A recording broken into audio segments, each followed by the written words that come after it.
O'zbekiston yoshlari yana trendda. Sababi milliy terma jamoamizning darvozaboni O'tkurbek Yusufovning qizi otasi va qolgan futbolchilarni duo qilib turgan videosi barchani yig'latdi. Shu jajji qizchaning otasiga va terma jamoamizga bildirgan duolari ijtimoiy tarmoqlarni portlatgan bo'lsa, Jahongir Foziljonovning Portugaliyaga qarshi o'yinda O'zbekiston terma jamoasini hech qanday kuch to'xtata olmaydi degan gaplari yana internetni portlatdi. Bundan ham eng zo'ri Xayrilla Hamidovning bir gapi futbol muxlislarining etlarini jimirlatib yubordi. Chunki 2007-yilda futbol terma jamoamiz uchun bir gap aytilgandi. O'sha payt jahon chempionatida saralashdan chiqa olmagandik va o'shanda rahmatli Hojiboy Tojiboyevning hech bo'lmaganda Marijnev kelsaga mayli edi degan gaplari Xayrilla Hamidovga qattiq ta'sir qilgan shekilli. Jonli efir paytida muxlislardan biri yana shu savolni berdi va u barchaning etini jimirlatadigan gaplarni gapirdi. Do'stlar, yaxshi so'zlang, videolarni ko'ringlar va like bosishni unutmanglar. Aytgancha, kommentariyaga o'z fikrlaringizni qoldirishni ham unutmanglar.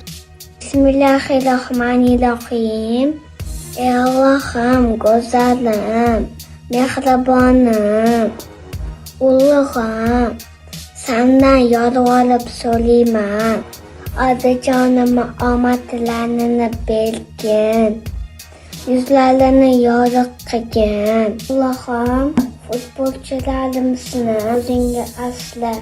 Ularga sog'lik, kuch-quvvat, sabr, omad, satoyir maydonda ham, hayotda ham yuzlari yorug' bo'lsin.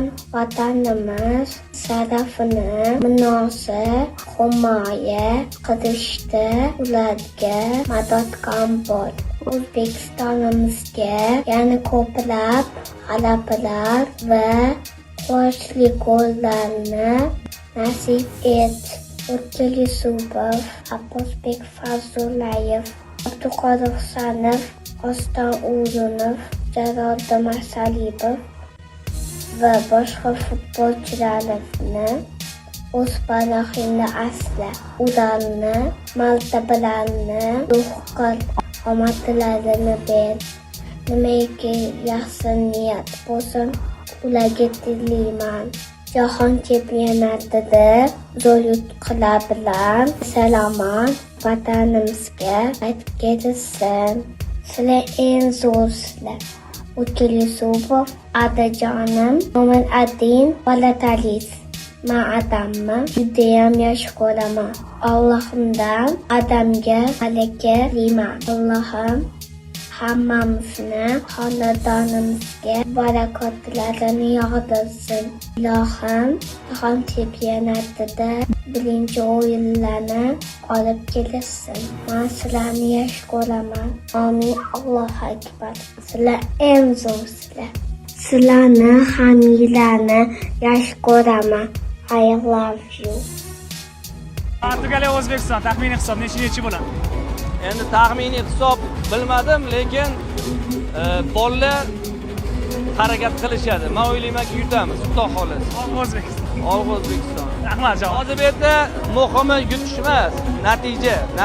Ya'niki hozir mana shu bitta o'yinni o'zida butun nima O'zbekiston kimligini, qanaqaligini his qildirib yuborishdi.